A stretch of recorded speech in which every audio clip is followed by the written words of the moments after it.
नमस्कार, मी अश्विनी डिके। आज अश्विनी स्वादिष्ट किचन मध्ये आपण आषाढी एकादशी निमित्त उपासाची इडली आणि सांबार ही रेसिपी बघणार आहोत। इडली चटणी आपण नेहमीच करतो, पण आज उपासासाठी जर तुम्हाला इडली बरोबर सांबार खायला मिळालं तर मजा येईल की नाही। यापूर्वी आपण अनेक उपासाचे पदार्थ पाहिलेले आहेत। माझ्या चॅनलला जर तुम्ही उपासाचे पदार्थ विभाग ओपन केलात प्लेलिस्टला तर भरपूर उपासाचे पदार्थ तुम्हाला तिथे बघायला मिळतील। करायला सोपा असा हा इडली सांबारचा मेनू आहे। पटकन साहित्य बघून घ्या, लगेच कृती करा। आपण उपासाची इडली सांबार करतोय त्यासाठी लागणारे हे साहित्य बघून घ्या।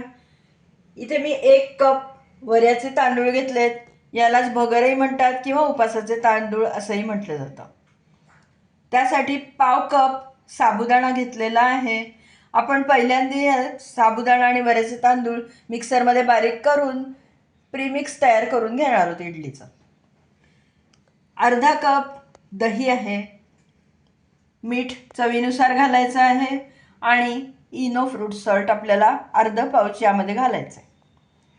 सांबारसाठी मी इथे 4 टेबलस्पून एवढे भाजलेले शेंगदाणे घेतलेले आहेत। पाव इंच आल्याचा तुकडा त्याचे बारीक काप करून घेतले। 1 टीस्पून एवढं बॅडगी मिरचीचं तिखट घेतलंय, त्यामुळे आपल्या सांबारला रंग खूप छान येणार आहे। अर्धा टीस्पून जिरे पूड आहे, 1 टीस्पून साखर आणि एक छोटा बटाटा घेतलाय। सालं काढून त्याची आम्ही बारीक फोडी करणार आहे सांबारमध्ये घालण्यासाठी। तुम्ही या ठिकाणी अजून लाल भोपळ्याचा वापर सुद्धा करू शकता, त्याच्याही बारीक फोडी करून सांबारमध्ये घालता येतात। मिक्सरच्या भांड्यात आपण पहिल्यांदा साबुदाणा बारीक करून घेऊया।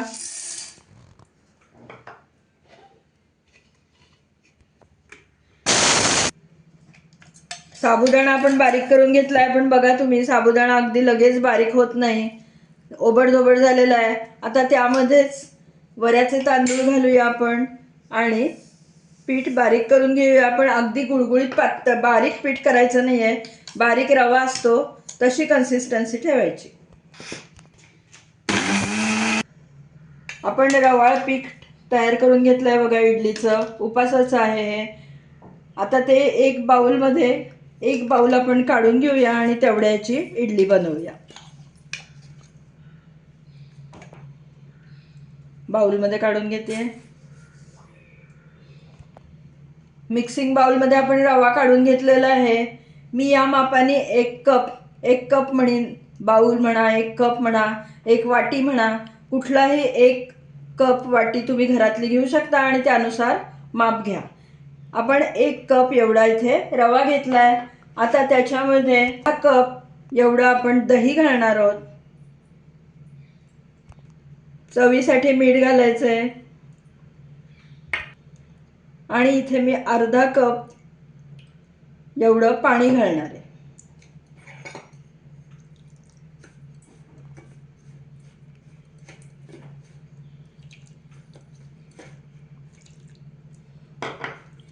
आणि आपण आता ते छान मिक्स करून एक 10 ते 15 मिनिटं आपण झाकून ठेवायचंय मुरवत, आणि तोपर्यंत मग आपण सांबार करून घेऊया।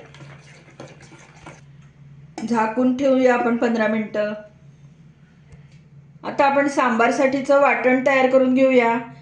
हे दाणे घेतलेले आहेत आपण, ते घालते मिक्सरच्या भांड्यामध्ये। आलं, 1 मिरची तोडून घालतेय। आपण लाल तिखट घालणारच आहोत, पण ते रंगाचं तिखट आहे, तिखटपणाला कमी असतं म्हणून 1 मिरची घातली आहे। जिरेपूड, साखर वाटून घेऊया आपण। थोडी कोथिंबीर घालतेय। पहिल्यांदा कोरडं वाटून घेऊन नंतर पाणी घालून सरसरीत करूया।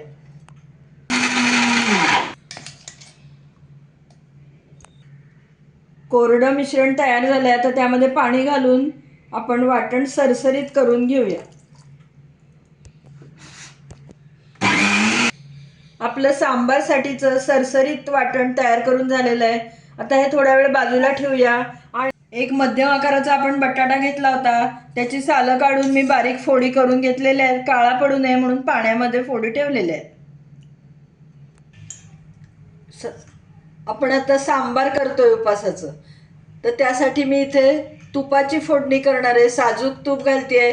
तुम्ही पाहिजे तर तेलाची सुद्धा फोडणी करू शकता. तूप तापलेलं आहे. आता जिरं घालतेय.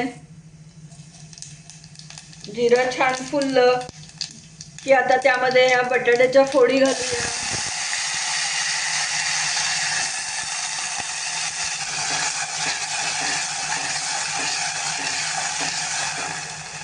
झाकून ठेवूया आणि बटाट्याच्या फोडी शिजवून घेऊया. झाकण काढून बघूया बटाट्याच्या फोडी शिजल्या आहेत का. चमचा टोचून बघतेय. छान शिजलेल्या आहेत फोडी.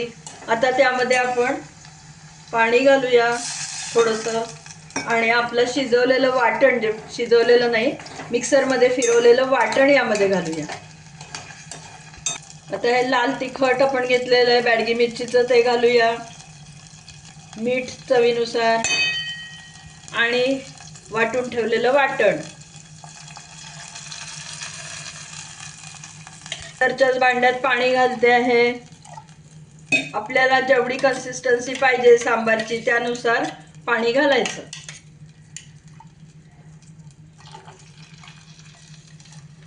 साधारण आपण इथे 5 वाट्या सांबार तयार होईल एवढं पाणी घातलेलं आहे. मस्त वास इतका सुंदर सुटलाय सांबारचा, खूप छान.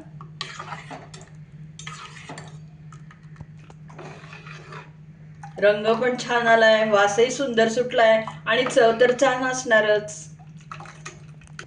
सांबारला थोडीशी आंबट चव आवडत असेल तर असे 2 छोटे आमसूल की कोकम म्हणतात त्याला, ते घालायचं म्हणजे त्याची चव सांबारमध्ये छान उतरते. शिवाय ओलं खोबरंही मी इथे घालते. ऑप्शनल आहे ओलं खोबरं, आवडत असेल तर घाला. थोडी कोथिंबीर घालूया आणि आता छान सगळं सांबार उकळू देऊया.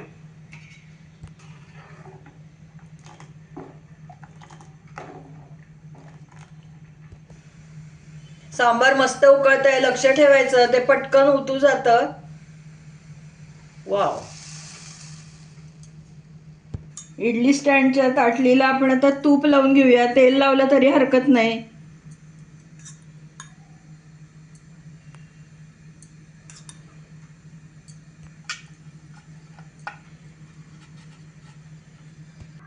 इडलीचं बॅटर आपण 15 मिनिटं झाकून ठेवलं होतं. बघू शकता कन्सिस्टन्सी. थोडंसं पाणी घालावं लागेल, पण आधी आपण त्यामध्ये इनो घालूया. इनो ॲक्टिवेट होण्यासाठी सुद्धा आपण त्यामध्ये थोडं पाणी घालणारच आहोत. इनोमधून मी अर्धा टीस्पून इनो इथं काढून घेतलेला आहे, ते घालते आहे आणि त्याच्यावर आपण पाणी घालूया ॲक्टिवेट होण्यासाठी.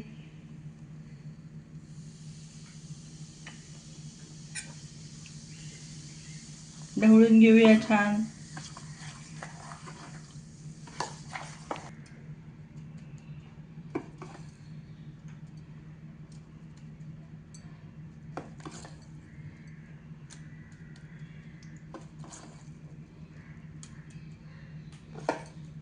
इडली पात्रामध्ये पाणी गरम करायला ठेवलं होतं. पाणी गरम झालंय चांगलं. आता आपण ही ताटली त्यावर ठेवूया आणि झाकण लावून 15 मिनिटं आपण ही इडली वाफवून घ्यायची.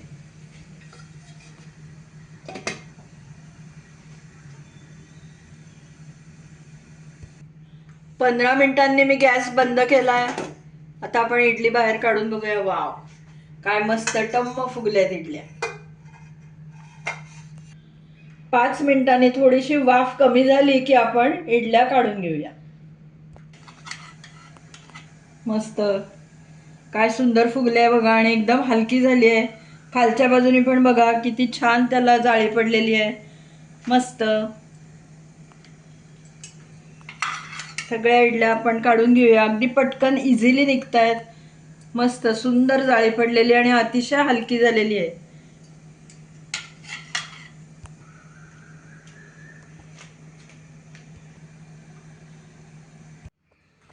आपली उपासाची इडली सांबारची डिश तयार झाली आहे बघा. पटकन खावीशी वाटते की नाही. त्याबरोबर मी चटणी सुद्धा केलेली आहे. चटणीमध्ये आपण भाजलेले दाणे, खोबरं, कोथिंबीर, आलं, मिरची, मीठ, साखर आणि लिंबाचा रस घातलेला आहे. पातळ करताना त्यामध्ये दही घालू शकतो. काय सुंदर आणि अप्रतिम अशी ही डिश आहे. अतिशय चविष्ट, करायला सोपी आणि अगदी पटकन बनणारी डिश आहे ही. पाहिलंत ना तुम्ही, काहीच कष्ट नाहीत. पटकन मिक्सरला पीठ बारीक केलं आणि एक 15 मिनटं आपण पीठ मुरवत ठेवलं, लगेच इडल्या केल्या. तुम्ही या पद्धतीने उपासाची इडली आणि सांबारची डिश घरी बनवा आणि मला नक्की कमेंट द्या. तुम्हाला जर आजच्या ह्या इडली सांबारची डिश आवडली असली, ही रेसिपी आवडली असली, तर पटकन व्हिडिओला लाईक करा आणि लिंक जास्तीत जास्त लोकांमध्ये शेअर करा. माझ्या चॅनलला अजूनपर्यंत सबस्क्राईब केलं नसेल तर सबस्क्राईब पण करा आणि तेव्हाच शेजारचं बेल आयकॉनही दाबायला विसरू नका, म्हणजे मी वेळोवेळी पाठवलेली नोटिफिकेशन्स तुमच्यापर्यंत अगदी लगेच पोचतील. आज आपण जेवढं साहित्य घेतलं म्हणजे पाव किलो वऱ्याचे तांदूळ होते, म्हणजे 250 ग्रॅम, आणि त्यामध्ये आपण 60 ग्रॅम साबुदाणा मिक्स केला आणि पीठ तयार केलं. तेवढ्या साहित्यामध्ये या आकाराच्या 12 इडल्या बरोबर बनतात. तुम्ही नक्की या पद्धतीने इडली सांबार करून पहा. पुन्हा आपण लवकरच अशा छानशा टेस्टी हेल्दी स्वादिष्ट रेसिपीसह लवकरच भेटूया. तोपर्यंत धन्यवाद.